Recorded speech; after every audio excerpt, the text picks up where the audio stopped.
السلام عليكم ورحمة الله وبركاته. أهلا بيكم. في يوم قاعدة في حالي كده جاتني استشارة غريبة. أنا بنتي عندها صداع مزمن بقالها فترة طويلة، ورحنا لدكتور الرمد وعملنا أشعة وكشفنا عيون. لكن مفيش فايدة. الصداع ماسك منطقة عينيها بنص راسها. وبعدين بعد كده قالوا لنا لا شوفوا الشيوخ. فروحنا للشيوخ قالوا لا ما عندهاش حاجة. وبعدين في حد دلني عليكي. ايش هذا؟ انا لا اخصائي عيون ولا معالج روحاني. دلك عليا ليه؟ ولا المشكله ده نفسيه ولا تربويه. بعدين رجعت بالسي في بتاعتي لورا كده، اكتشفت ان القصه دي كانت عندي من فتره. ورحنا فعلا، رحنا مستشفى العيون الدولي وعملنا اشعه وعملنا حاجه كده على قاع العين. طيب مفيش اي حاجه. طيب نفسي الحمد لله الدنيا زي الفل. اعمل ايه يا ترى ايه السبب؟ قعدت ادور بقى في دفاتري القديمه. اكتشفت ان انا بمسك الموبايل فتره طويله جدا، يا اما الاستشارات، يا اما بعمل فيديو، يا اما بشوف الواتس او التليجرام. المهم ان الموبايل كان في ايدي فتره طويله جدا.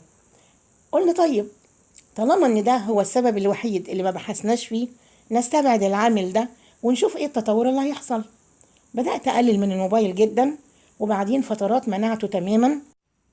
اتصل بوالدتي فقط او اطمن على اولادي وهم بره، غير كده خلاص. واي رقم غريب ما ردش عليه، الا لو انا محتاجه حد او في ميعاد بيني وبين حد. بختصر جدا او اقول لها سجلي اوديو وانا برد الاستجابه بتاعت او الرد على استشاره اوديو. ما بقعدش بتكلم في التليفون خالص، مكالمه مباشره كده.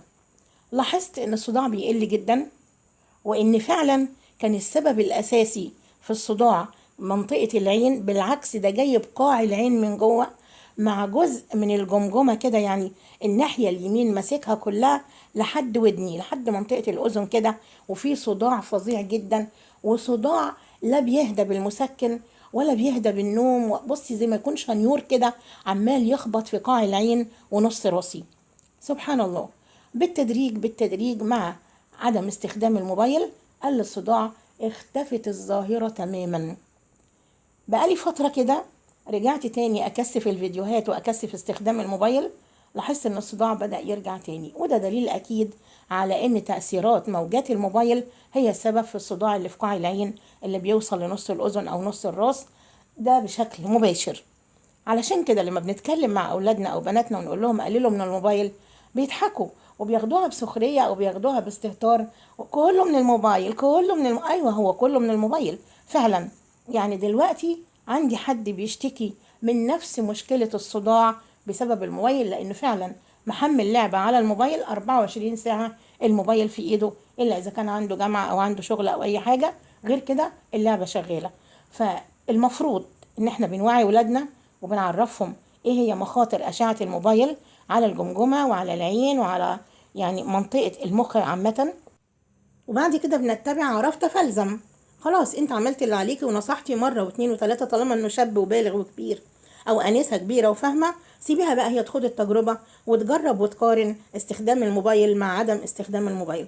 خلاصة القول ان انا افتكرت تجربتي دي، فقلت للست هي بتستخدم الموبايل كتير، قالت لي هي ما بتسيبش الموبايل من ايديها. قلت لها طيب جربي ان انتوا تقللوا استخدام الموبايل بالتدريج، وتلاحظ هل الصداع بيتأثر بعدم استخدام الموبايل ولا الدنيا ماشية عادي.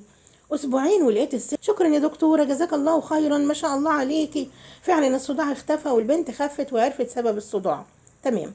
يبقى احنا يا جماعة ليه بنأذي نفسنا واحنا عارفين ايه الاذى بيجي منين وايه الجديد اللي الموبايل بيضيفه؟